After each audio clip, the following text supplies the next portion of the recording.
At my son's wedding, he didn't invite me to sit with the family. He led my wife and me around the back, through the kitchen, then opened a dark door. He lowered his voice and said, "Mom and Dad, just sit here for now, so you won't draw attention."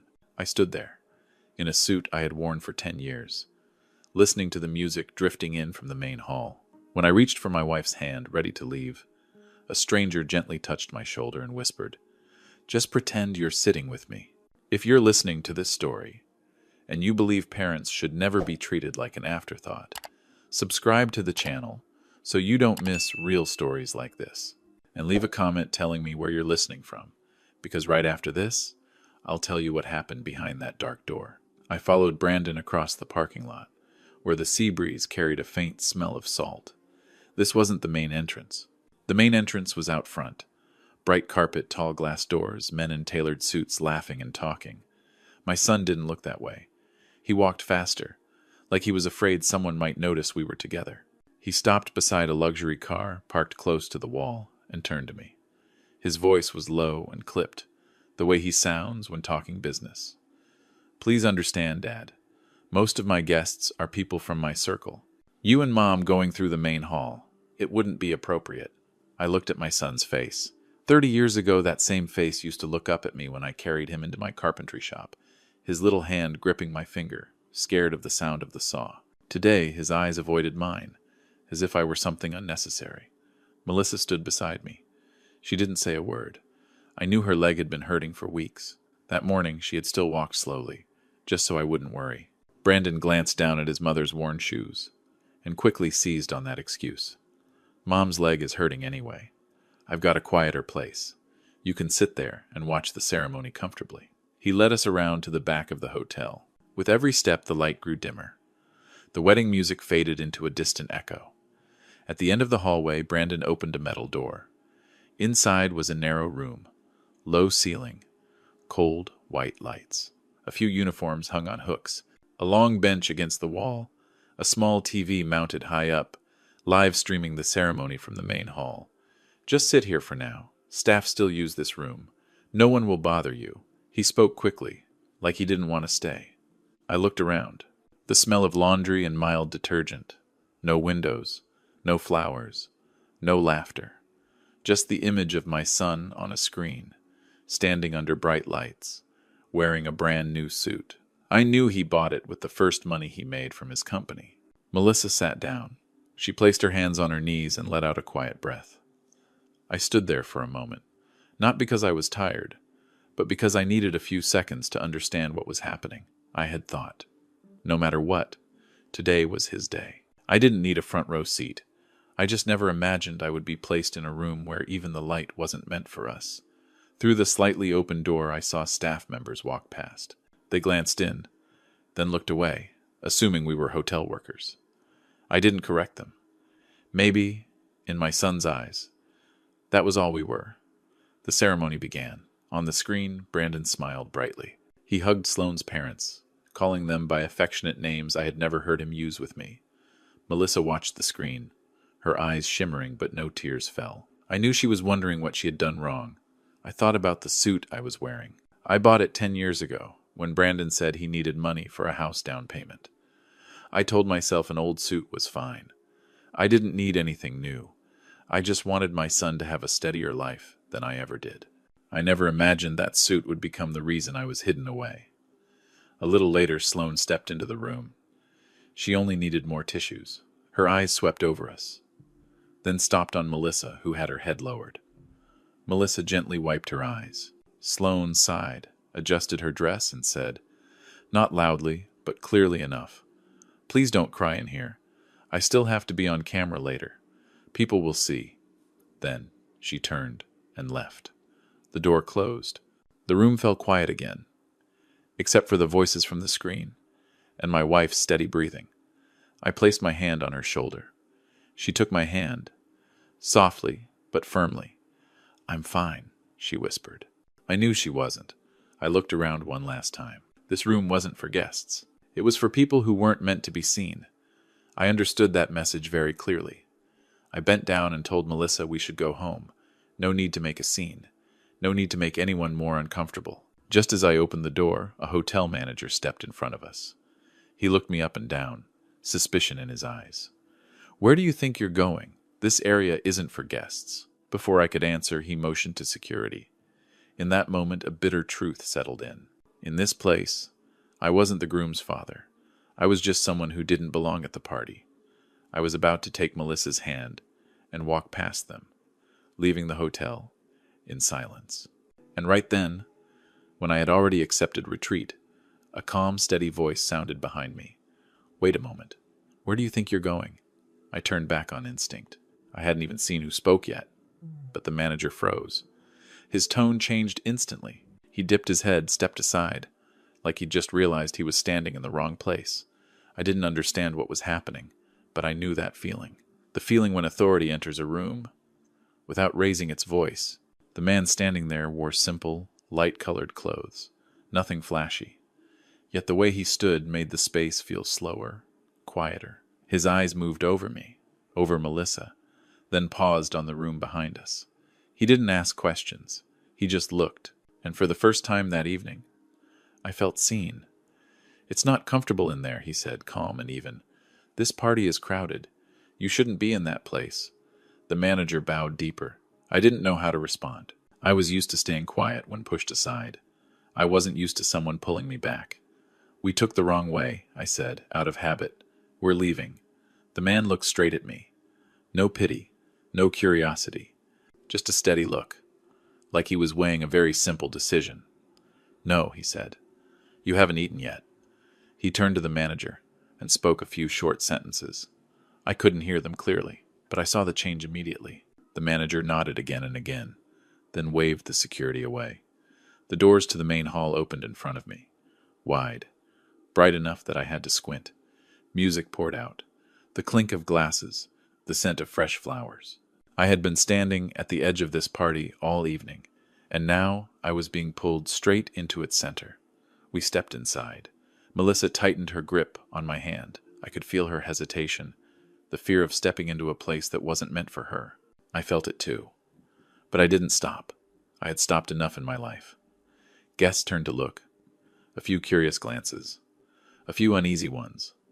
I saw Brandon across the room, smiling, wine glass in hand, standing beside Sloane. That smile vanished the moment he saw us. For a brief second I saw panic on my son's face. Not worry for us, but fear that the image he had built was starting to crack. The man led us to a large table near the center. A small sign stood on it, marked with investor names. I didn't understand every word, but I understood the position of that table. This wasn't a place you sat by mistake. "Sit," he said. "Here." Melissa hesitated. I pulled out her chair. When she sat down, I saw her shoulders loosen, like she'd finally been allowed to breathe. I sat across from her, back straight, hands resting on the table. I didn't try to belong here. I just sat the way I always sit. Anywhere. Sloane reacted first. She leaned in and whispered something to Brandon.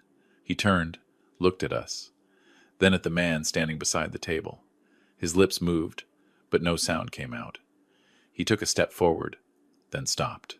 Like an invisible thread was holding him in place. The party continued, but its rhythm had changed. I caught fragments of whispers. I noticed people staring a little longer than necessary. I saw Sloane's parents looking over, their eyes measuring us. They didn't greet us. They didn't look away either. They were evaluating. The man sat down beside me. He looked toward the stage where the host was talking about the couple's love story, about a solid foundation, about a bright future. "That table," he said softly, without looking at me, "is walnut, hand-joined. No metal screws in the main joints." I turned to him. My heartbeat slowed. "You recognized it?" I asked. He nodded. "There are marks only the maker leaves behind." I looked down at my hands. Old calluses. Cracks time never erased. I had never thought anyone in this room would notice a table. On stage, Brandon was invited to speak. He took the microphone, drew a deep breath. I watched him, not as a guest, but as a father watching the man his son had chosen to become. He spoke about ambition, about entering a new world, about leaving behind things that were no longer suitable. He didn't look in our direction, but every word felt like a door quietly closing. I didn't interrupt. I didn't stand up.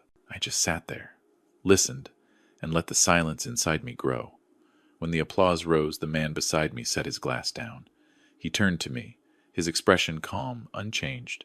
Maybe he said, "It's time everyone in this room knows who built the table they're leaning on." I didn't answer right away.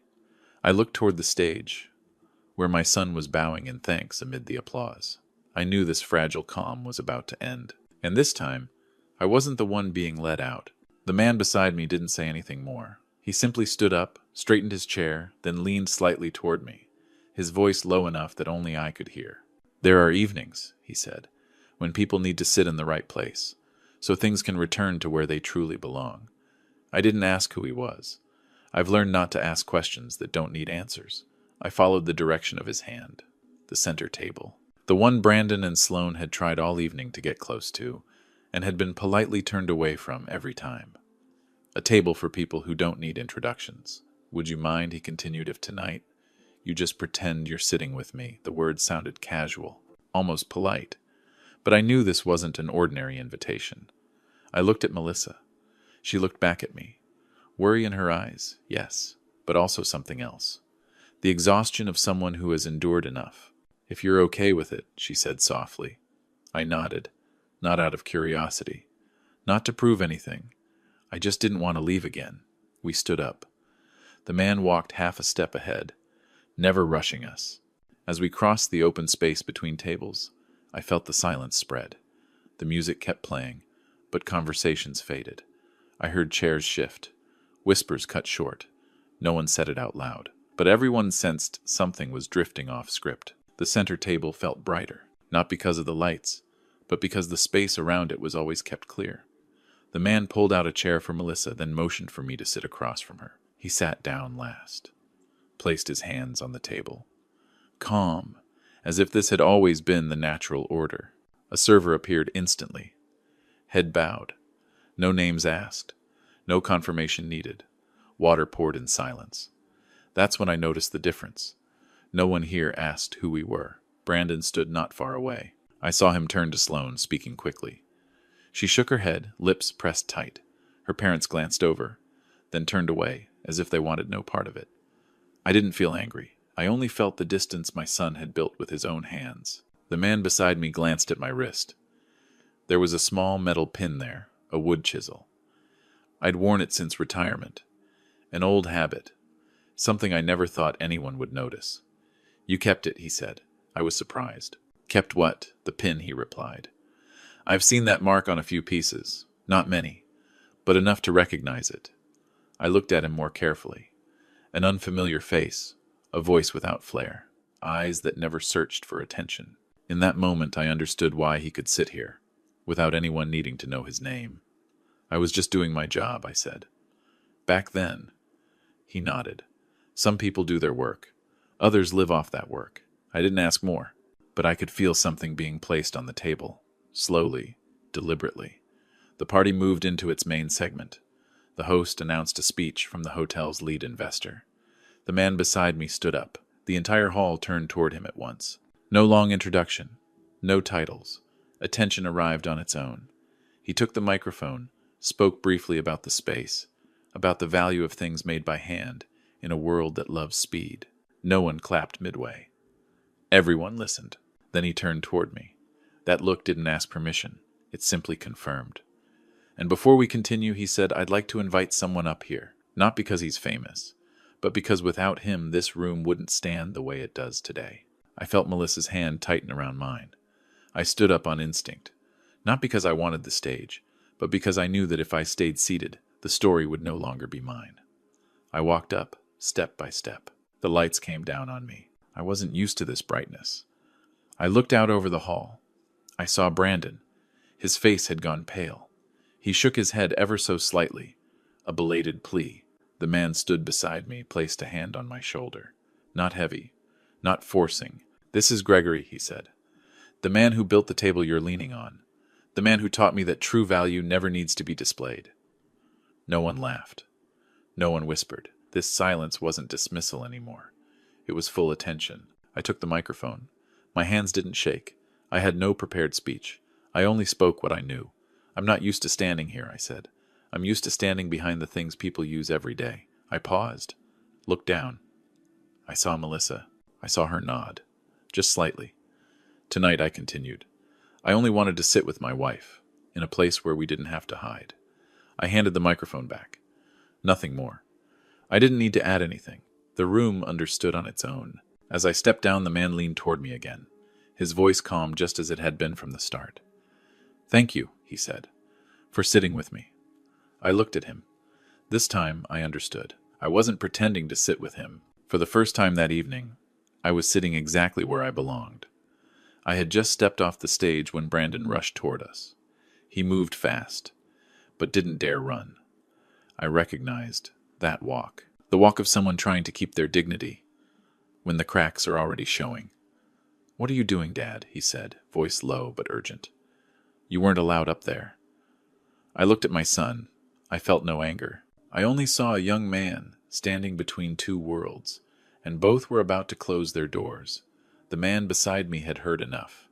He turned to Brandon. His voice wasn't loud, but it carried far enough for those nearby to hear. "You don't decide who's allowed to stand here," he said, "especially when you're standing on things built by someone else."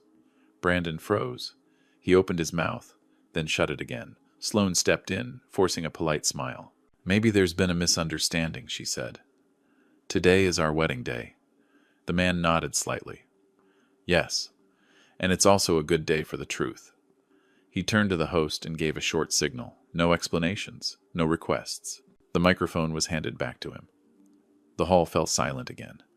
This time the silence carried expectation. "I imagine," he said, "many people here are wondering why I invited Gregory onto the stage." He paused, looked at me, then scanned the room. "Many years ago I was looking for a small woodworking shop, not to buy profit, but to preserve a way of working that was slowly disappearing. That shop belonged to Gregory." I heard a few murmurs. Brandon snapped his head toward me. The anger was gone. What remained was fear. "I bought the shop," the man continued, "and paid a fair price. Gregory never knew who the buyer was. He thought it was simply support, a chance to rest." Then he looked straight at Brandon. "That same money became your starting capital. Not luck, not exceptional talent, but the hands you tried to hide tonight." The air in the hall grew heavy. I saw Sloane tighten her grip on Brandon's hand. Her parents exchanged looks, then turned away, as if avoiding a direct light. Brandon took a step forward. "This has nothing to do with today." The man tilted his head. "It does, because you used a different story to sell your image." He gestured toward the screen behind the stage. A short video began to play. I didn't need to watch to know. Brandon talking about his background, about connections he had supposedly built himself. Smooth words. No me, no Melissa, no workshop, no scent of wood. "I didn't come up here to embarrass anyone," the man said. "I only want to return things to their source." Brandon stepped back, half a pace. He turned to me, panic in his eyes. "Dad," he said. The first time he had called me that all evening. "Dad, say something." I stepped forward. I didn't need the microphone. I didn't need the stage. I reached into my inner pocket and took out an old watch. Scratched face, worn strap. I'd kept it for years, planning to give it to my son when the time felt right. I placed the watch on the table in front of Brandon. "I brought this," I said calmly. "I thought today was the day." Brandon stared at it. I saw his hands tremble. "But maybe," I continued, "you already have another world now. One that doesn't need your parents. No blame, no raised voice. Just the truth. Slow and clear. The way I measure wood before cutting. We don't belong here," I said. "And I don't want you to feel ashamed of us ever again." I turned to the man beside me. He gave a slight nod. "I'm withdrawing," he said, turning back to Brandon, "all investments connected to your company. Effective after tonight." No one breathed loudly. No applause. No sense of victory. Just a door, closing slowly, without a sound. Brandon stood still. Sloane let go of his hand. Her parents had already turned away. I looked at my son one last time. I didn't see an enemy. I saw someone who had traded too early. I took Melissa's hand. "Let's go home," I said. We walked out of the wedding hall without anyone stopping us. No suspicious looks. No whispers. Only the music behind us, fading with each step. Outside the sea, air felt cooler.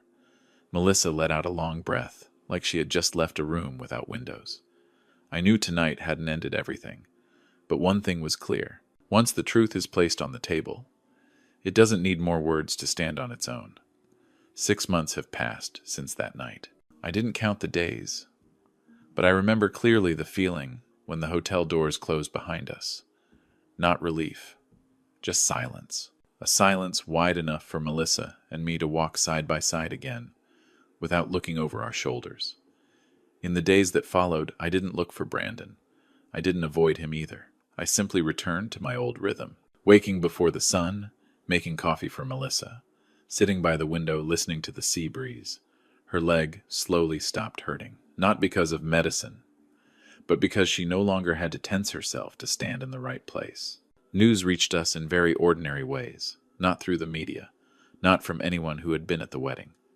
An old acquaintance called, asked if I was doing okay, then mentioned that Brandon's company was struggling, contracts frozen, partners pulling away. No one explained much. Everyone understood why. A few weeks later, Brandon called. The call lasted less than a minute. He apologized. No excuses, no blame. I listened. I didn't interrupt. When he fell silent, I told him I hoped he would be safe and steady. I didn't promise help. I didn't accuse him either. I only said, some lessons can't be borrowed from anyone else. Sloan left sooner than I expected. When the support disappeared, patience did too. I wasn't happy about it. I wasn't sad either. It only made one thing clearer. Relationships built on image collapse quickly once the lights go out. The man from the hotel, Nate, kept his word. He met with me a few times, not to talk about the past, but to ask what I wanted to do next. I told him I didn't want to return to my old shop. I wanted to keep my hands busy, just in a different way. What do you want to preserve? He asked. I want to preserve how people learn to work, I said. Slowly, honestly, without shame. That's how the vocational workshop was born. Not big, no bright sign, just a clean workspace. Enough light, enough wood, enough safe tools. We take in kids who don't have anywhere to go after school. We don't promise bright futures. We only promise hands that know how to make something useful. Melissa goes there every day. She makes tea, applies bandages, listens. Some afternoons, she sits in the corner, watching the kids smile when a piece of wood fits right for the first time. In those moments, she looks younger. Not because she forgot, but because she finally let go. One afternoon, while I was adjusting a shelf, I saw Brandon standing outside the fence. He didn't come in. He stood there for a long time. I didn't rush. I wiped my hands and walked over. I don't know if I should go in, he said. You're standing in the right place, I replied. If you want to learn, you can come in. If you just want to watch, standing there is fine too. He came in, didn't say much. He picked up a piece of wood, awkward and unsure. I didn't correct him right away. I let him measure, cut, notice the mistake himself. When the saw drifted, I only said, "Stop. Look again." That was enough. We never talked about the hotel night. We didn't need to. What had to be said was already said. What needed fixing had to be done by hand. Time did what it always does, quietly, steadily. I watched Brandon learn to listen, not to me, but to the material in front of him.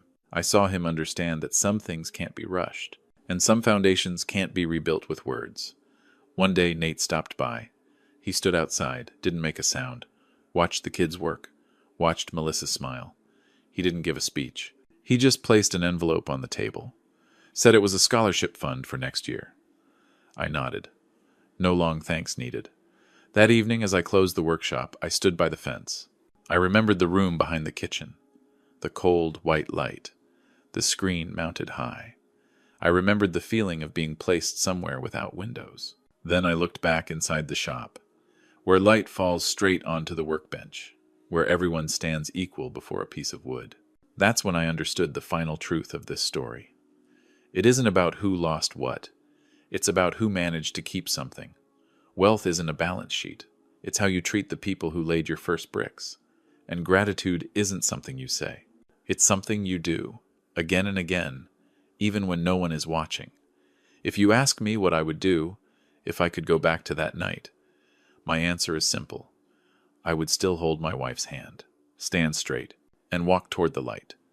Not to prove anything, but to remind myself, there are places you don't need permission to belong. If this story made you pause, even for a moment, please, subscribe, and share, so more people can hear stories like this.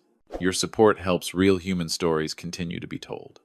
The lesson I learned is simple. Never trade your roots for a temporary seat, and never look down on the hands that built the foundation of your life. Reputation can fade. Money can change owners, but how you treat your parents will stay with you for the rest of your life. Thank you for staying until the end, and for listening to my story.